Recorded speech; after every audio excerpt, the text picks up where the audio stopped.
بسم الله الرحمن الرحيم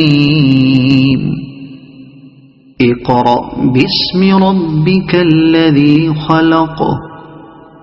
خلق الإنسان من علق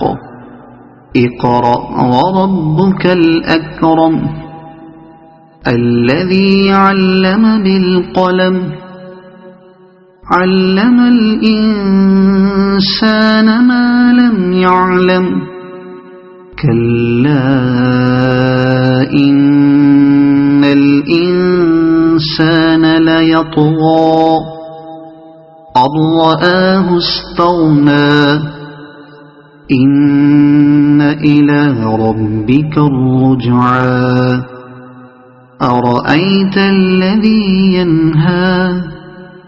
عبدا إذا صلى أرأيت إن كان على الهدى أو أمر بالتقوى أرأيت إن كذب وتولى ألم يعلم بأن الله يرى كلا لئن لم ينته لنسفعا بالناصية